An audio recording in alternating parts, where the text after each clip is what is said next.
Welcome students. Today we'll see about the circular motion and centripetal force of chapter 1 gravitation.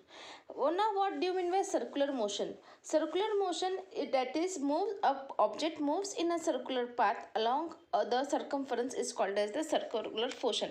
Now if I take a string and a stone is tied on it one end and you move around it, what will happen to the force? Is there any force?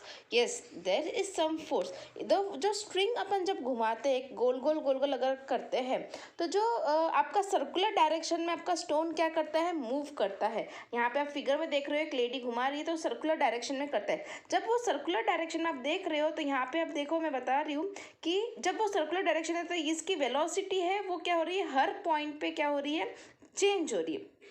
Each and every point पे उसकी क्या होती है, velocity यानी direction क्या हो रहा है, चेंज हो रहा है। और जो फोर्स लग रहा है बेटा यहाँ पे, ये सेंटर की तरफ क्या होता है, वो अट्रैक्ट होता है।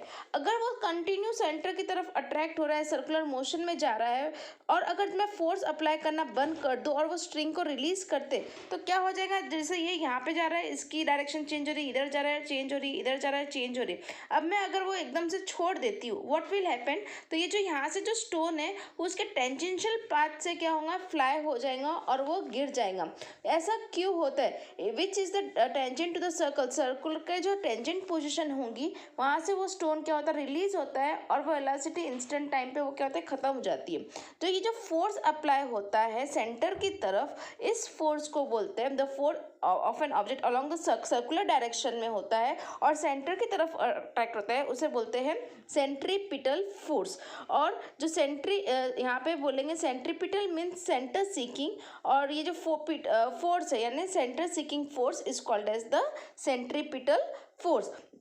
आपने अगर देखते हो एक डिस्क लेते हैं, उसके ऊपर गोल गोल घूम रही है, उसके ऊपर 5 रुपीज़ का कॉइन रखते हैं तो वो भी क्या हो जाता है, मूव कर लेती है और वो सर्कुलर मोशन से डिस्क रोटेट करती है और जो 5 रुपीज़ का कॉइन है वो उड़ जाता है। ये आप एक्सपेरिमेंट घर पे भी कर सकते हो बेटा।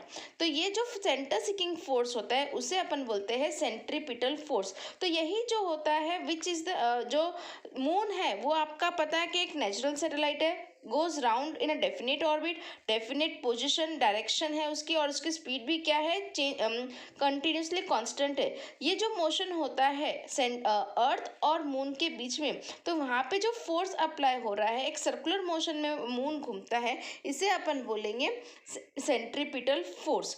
ठीक है। Do you think some force is constantly acting on the moon पे जो फोर्स लग रहा है वो कौन सा फोर्स होगा, फिर सेंट्रीपिटल फोर्स होगा। फ्रॉम द एक्टिविटी जो अपन कर रहे हैं, it is known that the example and question, it is clear that for the moon to go around the earth there must be a force. जो force attract होता है, दोनों भी एक्सर्ट होता है दोनों के बीच, मून और अर्थ के, and this force must be exerted by the earth which attracts the moon towards itself. Moon को वो अपनी तरफ क्या करता है, अट्रैक्ट करता है। और सिमिलरली सन भी कर सकती, सन भी उसको दूसरे प्लैनेट्स को अट्रैक्ट करता है। In the next video we will see the Kepler's law. Thank you students, watch and